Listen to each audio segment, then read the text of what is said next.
VK news, राष्ट्र के नाम।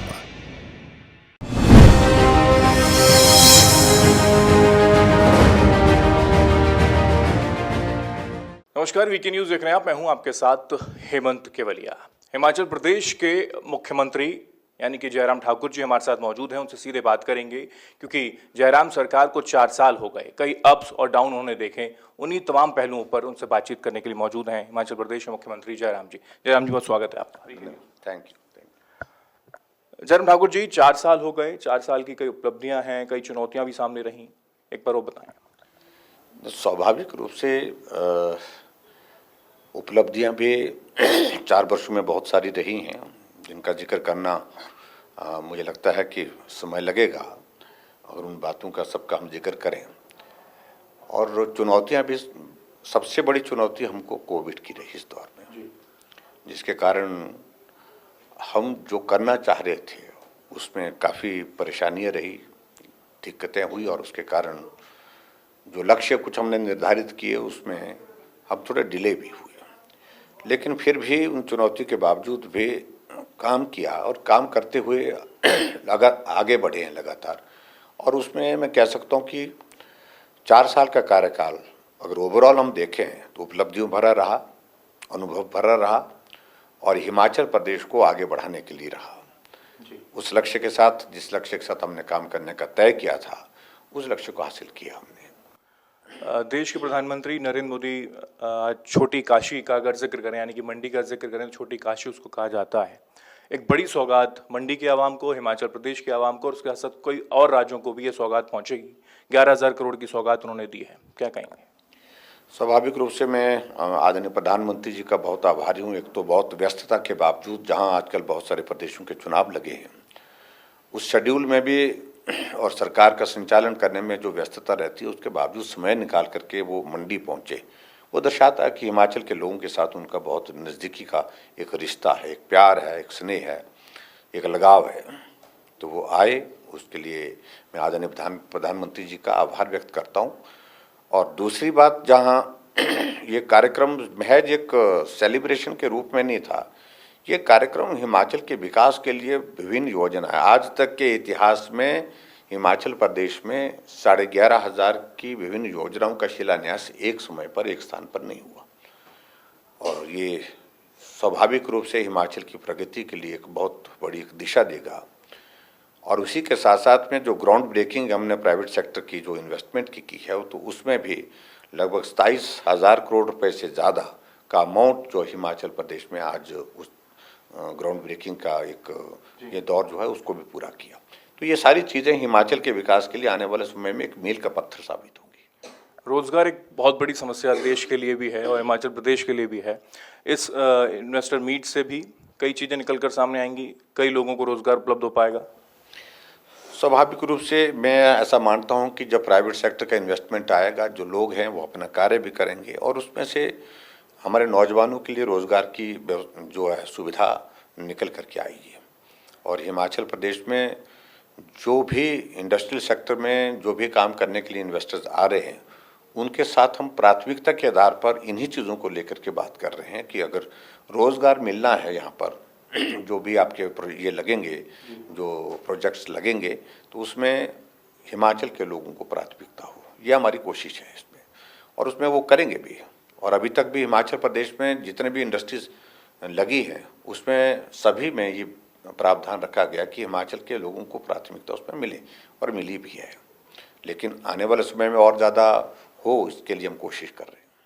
देश के प्रधानमंत्री नरेंद्र मोदी ने जिक्र किया, 2 मॉडल का जिक्र किया। उन्होंने कहा एक हिमाचल प्रदेश का जिक्र उन्होंने किया, और उसके साथ साथ कहा कि एक मॉडल चलता है जो परिवारवाद को बढ़ावा देता है, खुद आगे बढ़ने की कोशिश करते हैं, लेकिन हम सबका साथ सबका विकास कर रहे हैं, और ये जीता जागता उदाहरण हिमाचल प्रदेश है। स्वाभाविक रूप से इस बात को हमको मानना पड़ेगा कि परिवारवाद के इस भाव से बाहर निकलना बहुत आवश्यक है। अगर भारतीय जनता पार्टी आज देश की नहीं, दुनिया की सबसे बड़ी पार्टी बनी है, तो उसमें खुलापन है, कार्यकर्ता मेहनत करता है, आगे बढ़ सकता है, संभावना है।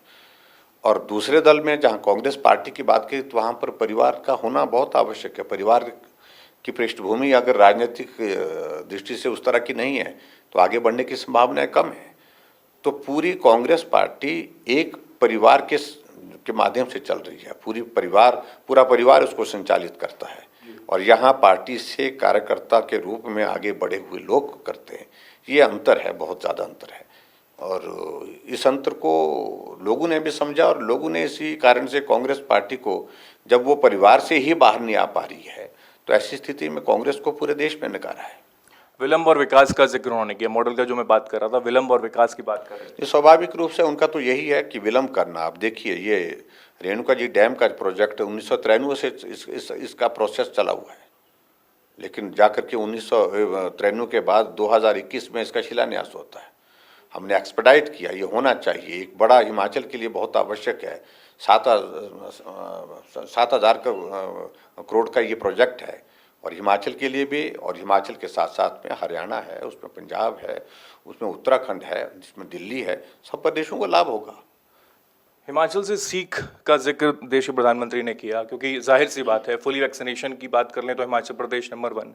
उससे पहले सारी चीज़ें दुरुस्त की हिमाचल प्रदेश की सरकार ने, जब कोरोना काल चला। ऑक्सीजन प्लांट की बात करें, 2 से 25 से भी आगे आप बढ़ चुके हैं। देखिए, इस बात को मानना पड़ेगा कि हिमाचल छोटा प्रदेश भले ही है, लेकिन छोटे प्रदेश ने बड़ा काम भी किए हैं। और उस दृष्टि से अगर वैक्सीन की हम बात करें, जहां पूरे देश ने वैक्सीन के अभियान को 100 करोड़ का आंकड़ा पार करने के बाद लगभग 150 करोड़ तक वो पहुंचने वाला है आंकड़ा, एक पूरी दुनिया में एक मिसाल कायम की है। तो हिमाचल प्रदेश ने अपने देश के अंदर मिसाल कायम की है। कठिन परिस्थितियां, भौगोलिक दृष्टि से काम करना कठिन, पहाड़ों पर चढ़ना कठिन, उतरना कठिन, और उसके बावजूद भी वैक्सीन के इस अभियान को पूरे देश भर में सबसे पहले पूरा किया। तो कठिन काम है, तो इसलिए आदरणीय प्रधानमंत्री जी ने इस बात का जिक्र किया कि ये सारी चीज़ें हिमाचल से सीखनी चाहिए। उन्होंने उम्मीद किया कि आने वाले समय में जो 15 से 18 साल की जो वैक्सीन है, उसमें भी हिमाचल बेहतर काम करेगा, हम करेंगे। और आने वाले समय में जो बूस्टर डोज की अगर उन्होंने बात की, तो उसमें भी हम बेहतर काम करने की कोशिश करेंगे। हिमाचल ने एक नहीं, बहुत सारे पैरामीटर्स में बहुत अच्छा काम किया है, और उसके कारण आज आप देख रहे हैं कि हिमाचल प्रदेश में एक वक्त जो है ये ग्लोबल इन्वेस्टर्स मीट की बातें हवा में उड़ाई जा रही थी, आज व्यवहारिक रूप से दिख रहे हैं। लोग आ रहे हैं हिमाचल में, इन्वेस्टमेंट करना चाह रहे हैं, और इस इन्वेस्टमेंट के लिए मुझे लगता है कि आने वाले समय में जो संभावनाएं बनेंगी, उससे हिमाचल प्रदेश का विकास निश्चित रूप से और आगे बढ़ेगा। लेकिन इन सब के बीच में एक जो नेगेटिव चीज़ें चली गई, जिसको लेकर विरोधी पार्टी के नेता उठाते भी हैं कि क्लीन स्वीप हो गया, जो उपचुनाव हुए उसमें 4-0 वाली स्थिति बन गई, उसको किस तरीके से कंट्रोल? हमेशा कौन पार्टी जीतती रही है? ना वो जीते हैं लगातार, ना हम जीते हैं लगातार, ना कोई और जीता है। इस बात को उनको चुनाव में, इस बात को उनको समझना होगा। चुनाव में राजनीतिक दलों में के हार जीत चली रहती है। हम कहें कि हम लगातार जीत रहे थे, और वो भी बोलना ठीक नहीं कि आगे भी उसके कारण जीतेंगे ही, लेकिन अभी जो परिणाम आया है उससे बहुत उत्साहित होकर के वो बैठे हुए हैं जी। और हम समझते हैं कि वो हमारे लिए एक अच्छा एक अलर्ट है। समय पर 1% वोट पर जीते हैं वो, और 1% वोट का अंतर कितना होता है। और ये चुनाव मुख्य रूप से प्रभावित हुआ सहानुभूति के कारण, श्रद्धांजलि के नाम पर। हर चुनाव श्रद्धांजलि के नाम पर थोड़े होगा, हर चुनाव सहानुभूति के नाम पर नहीं होगा। तो इसलिए आने वाले समय के चुनाव की बातें अगर करते हैं, तो अगर वो ये सोच रहे हैं, तो मुझे लगता है कि बहुत बड़ी गलतफहमी में, और हम तो चाहते हैं कि वो गलतफहमी में रहे, हमें कोई उनको उस गलतफहमी में निकालने की हमारी कोई मंशा नहीं है। लेकिन इतना जरूर है कि हिमाचल प्रदेश में भारतीय जनता पार्टी की सरकार का कार्यकाल अभी बाकी है, और इस कार्यकाल में हम बेहतर काम करते हुए, कमी रही है उसमें सुधार करते हुए आगे बढ़ेंगे, और 2022 में फिर से भारतीय जनता पार्टी की सरकार बनाएंगे। इन 4 सालों में 2 साल तो महामारी में निकल गए। पहले मुख्यमंत्री आप हैं जो इन सारी चीज़ों को, चैलेंजेस को आपने फेस किया है। क्या मतलब इससे कोई आपने कुछ सीख इससे ली और आगे की स्थितियों को और बेहतर किया? देखिए, निश्चित रूप से ये एक बहुत बड़ी चुनौती थी, और आज तक हिमाचल प्रदेश से में जो 5 मुख्यमंत्री मुझसे पहले रहे, वो एक सामान्य परिस्थितियों के मुख्यमंत्री रहे। ऐसी कठिनाई, ऐसी चुनौती कभी भी उनको फेस नहीं करनी पड़ी। जब लोगों को घर से बाहर निकलने के लिए मुश्किल हो रही थी, ऐसी परिस्थिति कभी उनके सामने नहीं रही। जीवन जीवन रहेगा कि नहीं रहेगा, ये बहुत बड़ा एक चिंता का विषय था। कौन जिंदा रहेगा कौन नहीं रहेगा, ये चिंता का विषय था। तो ऐसी चुनौतियों में से सीखने को बहुत कुछ मिला है, लेकिन फिर भी मैं हिमाचल प्रदेश की जनता का आभार व्यक्त करता हूं, क्योंकि उन्होंने हमें बहुत बड़ा सहयोग दिया है। कठिनाई बड़ी थी, चुनौती बड़ी थी, लेकिन उसके बावजूद हम उन चुनौतियों को पार करते हुए अपने काम पे लगे और उस पर हमने सफलता भी हासिल की। अब आप कल्पना करिए, एक वक्त हिमाचल प्रदेश में 2 ऑक्सीजन के प्लांट थे, आज हिमाचल प्रदेश में 41 ऑक्सीजन प्लांट्स हो रहे हैं। जो पार्टी 50 साल सत्ता में रही, 2 ऑक्सीजन प्लांट हिमाचल में थे, आज 41 हो रहे हैं। कितना अंतर है, रात दिन का अंतर है। 50 वेंटिलेटर थे, 50 में से 30 चलते थे, बाकी चलते नहीं थे। आज हिमाचल प्रदेश में 1000 वेंटिलेटर है लगभग। तो ऐसे में बहुत अंतर है। चीज़ों के इंफ्रास्ट्रक्चर के हिसाब से हमने मैनीफोल्ड इंक्रीज किया है, स्ट्रेंथन किया है, लेकिन फिर भी हम इस बात से सहमत है कि लोगों की आकांक्षाएं, लोगों की भावनाएं जिस प्रकार से अभी भी बहुत कुछ उम्मीद रखती हैं हमसे, उन उम्मीदों पर हम कोशिश करेंगे, अब खरा उतरने की कोशिश करेंगे, मेहनत करेंगे, परिश्रम करेंगे। और हमारा लक्ष्य यही है कि सरकार और संगठन मिल करके 2022 की इस चुनौती का सामना करते हुए हम इसमें जीत हासिल करें। किसान आंदोलन भी हुआ और उस वक्त सारी चीज़ें देखी भी पूरे देश ने भी, लेकिन अभी किसानों का आज जिक्र देश के प्रधानमंत्री ने किया कि यहाँ की खेती को और किसानी जो है वो समझनी चाहिए तमाम जो किसान देश के हैं। ये स्वाभाविक रूप से एक नया मॉडल हिमाचल प्रदेश ने, उसमें हिमाचल ने लीड ली है, वो है प्राकृतिक खेती, नेचुरल फार्मिंग। ये spray, chemical spray, chemical fertiliser, इसका इस्तेमाल इस कदर हो गया जिसके कारण हम जो खा रहे हैं वो एक तरह का जहर के सिवाय बहुत और कुछ नहीं है। तो ऐसी स्थिति में उससे बाहर निकलना बहुत, और देश को निकालना, प्रदेश को उससे बाहर निकालना बहुत आवश्यक है। प्रधानमंत्री जी अनुभव कर रहे हैं। तो हिमाचल ने इसमें शुरुआत की है। तो हिमाचल प्रदेश ने प्राकृतिक खेती के उस मॉडल को आगे इम्प्लीमेंट, एग्जीक्यूट करते हुए जो है उसको लोगों के बीच में थोड़ी सफलता हासिल की है। हमारे 1.5 लाख के लोग रजिस्ट्रेशन है जिन्होंने अपनी ज़मीन पर प्राकृतिक खेती की शुरुआत की है। और आने वाले समय में प्रधानमंत्री जी चाह रहे हैं कि पूरे देश भर में प्राकृतिक खेती को हम प्रमोट करें, किसान इस जहर को छोड़ें और प्राकृतिक जो चीज़ें हैं उन जो ग्रो की हुई एग्रीकल्चर सेक्टर में, हॉर्टिकल्चर इसमें, तो उनका हम उपयोग करें, उससे जो है बीमारियां कम होंगी। ओमिक्रॉन को लेकर भी चिंता है, अलग अलग प्रदेश नाइट कर्फ्यू भी लगा रहे हैं और आने वाला वक्त नए साल का भी है, पर्यटन स्थल है ये, इसको किस तरीके से आप मैनेज कर पा रहे हैं? क्योंकि मैकेनिज्म तो खैर बेहतर रहा कोरोना काल में, इसको कोई डाउट नहीं। इस बात देखिए, ओमिक्रॉन मुझे लगता है कि चिंता का विषय तो सबके लिए है, क्योंकि ये वेरिएंट नया है और वायरस बदल बदल करके अपना रूप लेकर के आ रहा है। तो ऐसी परिस्थिति में एक बात तो हमको मान के चलना पड़ेगा, हल्के में नहीं लेना। और दूसरी बात यह है कि बहुत चिंतित भी होने की ज़रूरत नहीं है, क्योंकि हमको अब अनुभव से सीखना चाहिए, अनुभव को हमको अपने साथ रखना चाहिए। अगर हम बचाव की तारीख में, मतलब आज की तारीख में अगर बचाव में हम बचे हैं, तो उसमें सबसे बड़ा रोल जो कोविड के लिए जो मापदंड तय किए हैं, मास्क पहनना, सोशल डिस्टेंसिंग है, सैनिटाइज़र का इस्तेमाल है, और उन सारी चीज़ों को लेकर के जो बताई गई चीज़ें उनका हम पालन करें, तो मैं समझता हूँ कि वायरस कोई भी हो उससे बचा जा सकता है। और ख़ास तौर से ओमिक्रॉन के बारे में अभी जो स्टडीज़ आ रही हैं, ये उतना फैटल नहीं है बताया जा रहा है, मुझे मालूम नहीं, लेकिन ऐसा आ रहा है। लेकिन इसका स्प्रेड बहुत फास्ट है, स्प्रेड फास्ट है, तो उस कारण से चिंता का विषय है। लेकिन मैं समझता हूँ कि हम इसको संभालने में सफल हो जाएंगे, कामयाब हो जाएंगे, ऐसी स्थिति पैदा करेंगे। हिमाचल के चुनाव से पहले 5 और प्रदेशों में चुनाव भी हैं, यूपी, उत्तराखंड, पंजाब, मणिपुर, गोवा। पिछली बार केवल पंजाब छूट गया था, बाकी सारों में जीत हासिल की। वही स्थिति लग रही है इस बार भी, आपको लगता है? हाँ, देखिए, मैं ऐसा मानता हूँ कि हम जीतेंगे। अभी मैं उत्तर प्रदेश गया था, वाराणसी, काशी, तो वहाँ पर जो माहौल हमने देखा कि इतना परिवर्तित है, इतना बदलाव है वहाँ पर काशी में डेवलपमेंट को लेकर के। काशी एक इंटरनेशनल डेस्टिनेशन बन गया, टूरिस्ट के लिए भी, और श्रद्धा वालों जो श्रद्धा रखते हैं, आदर रखते हैं, वो हमारे वहाँ पर काशी विश्वनाथ के प्रति, तो उनके लिए भी वो एक बहुत बड़ा केंद्र बन गया। और डेवलपमेंट के कई मॉडल्स वहाँ पर देखने को मिले हैं। बहुत लोगों से हमने पूछा कि रात दिन में बहुत परिवर्तन हुआ है।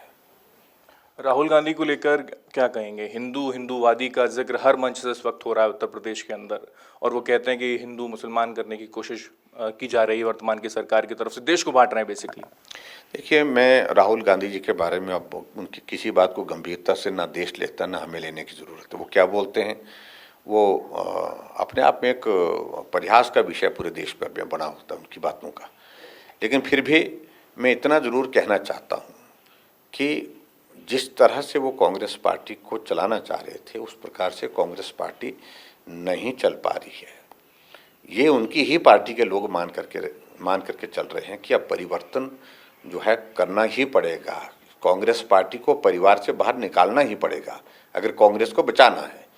तो ये सारे विषय उनके लिए हैं। हम उनके साथियों को देखते हैं, जब बैठते हैं हमारे साथ बैठते हैं तो आप हमारे साथ इस तरह की चर्चा करते हैं, ऐसी बातें करते हैं कि बहुत हो लिया, अब बहुत ज़्यादा नहीं हो सकता। कांग्रेस पार्टी का जिक्र अगर करें तो हिमाचल प्रदेश की बात करें या पूरे देश में नेतृत्व विहीन वाली स्थिति नज़र आती है। G23 बन गया, यहाँ पर भी अंतरकल है। हरियाणा की बात कर रहे हैं, इसके अलावा उत्तराखंड की बात कर लें, हरीश रावत बागी हो गए, पंजाब में कैप्टन। हर प्रदेश में ये स्थिति है। देखिए अब आने वाले समय में और जगह क्या स्थिति बढ़ती। हिमाचल प्रदेश में भी मोरलेस ऐसी सिचुएशन बनेगी, क्योंकि किसी को नेता मानने की स्थिति में रहे नहीं। वीरभद्र सिंह जी थे, जब तक थे बड़े नेता थे, उनकी स्वीकार्यता थी लोगों के बीच में भी और कांग्रेस के नेताओं को भी उनको स्वीकार करना पड़ता था। लेकिन अब सब नेता बनना चाहते हैं, सब मुख्यमंत्री बनना चाहते हैं, सब बड़े नेता बनना चाहते हैं, रातों रात बनना चाहते हैं। तो सब बनना चाहते हैं तो फिर आगे क्या होगा उस पर अभी कहना उचित नहीं है। उस पर उनकी पार्टी अपने आप विचार करे। लेकिन हमारा सीधा सा है, वो कांग्रेस पार्टी है, उनका सोचना अपनी पार्टी का होगा। हमारी पार्टी अपने स्तर पर सोचेगी। हम संगठित होकर के मिल करके पार्टी और सरकार दोनों मिल करके हिमाचल प्रदेश में पार्टी को सत्ता में लाने के लिए काम करेंगे। एक आखिरी सवाल सर आपसे, आपने खुद मंच से जिक्र किया कि 1985 के बाद से दो जिग-जैग वाला दौर चल रहा था, वो अब नहीं होगा, ऐसी स्थिति नहीं है। देखिए, मैं कहता हूँ कि हिमाचल प्रदेश में अब की बार निश्चित रूप से भारतीय जनता पार्टी की सरकार बनाने में हम कोई कसर नहीं छोड़ेंगे। और ये 1985 के बाद ये जो चल रहा है सरकार बदलने का ये क्रम चल रहा है, एक बार हम एक बार वो, एक बार वो, एक बार हम, ऐसा करते करते तो हम सोचते कि सतत जो है एक कॉन्टिन्यूटी जिसको बोलते हैं वो बहुत लाजमी है डेवलपमेंट के लिए।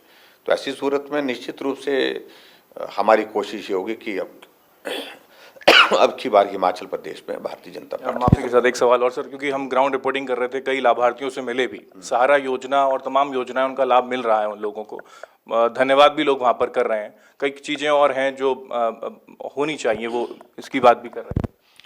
देखिए, बहुत सारी चीज़ें हुई हैं, बहुत सारी चीज़ें होनी है, लेकिन हमारी सरकार ने एक चीज़ को फोकस किया है, गरीब लोगों पर। गरीब आदमी जहाँ है हम उसके साथ खड़े, चाहे वो पेंशन की बात है, चाहे वो सहारा योजना की बात है, चाहे वो मुख्यमंत्री गृहिणी सुविधा योजना की बात है, चाहे वो हम मुख्यमंत्री हिम केयर की अगर बात कहें, चाहे हम मुख्यमंत्री शगुन योजना की अगर हम बात करें। ये तमाम योजनाएं उन लोगों के लिए हैं जो गरीब है, जिनको सही मायने में मदद की ज़रूरत है। और गरीब लोगों के साथ हम खड़े हुए हैं, तो गरीब लोगों का सहयोग और समर्थन हमको निश्चित रूप से मिलेगा, ऐसा भरोसा है। बहुत बहुत शुक्रिया सर हमसे बात करने के लिए आपका। तो ये थे जयराम ठाकुर जी, और साफ तौर पर ही समझा जा सकता है कि 4 साल पूरे होने के बाद खुद देश के प्रधानमंत्री भी यहाँ पर आए और जश्न जो छोटी काशी में देखने को भी मिला, और आने वाले वक्त में एक बार फिर से बीजेपी की सरकार बनेगी, इसके लिए पूरी तरीके से आश्वस्त हैं वर्तमान के मुख्यमंत्री जयराम ठाकुर जी। कैमरा पर्सन सृष्टि के साथ मैं हेमंत, वीके न्यूज़ के लिए।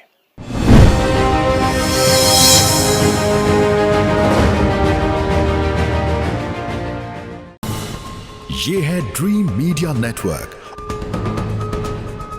और आप देख रहे हैं देश का पहला 24/7 डिजिटल न्यूज चैनल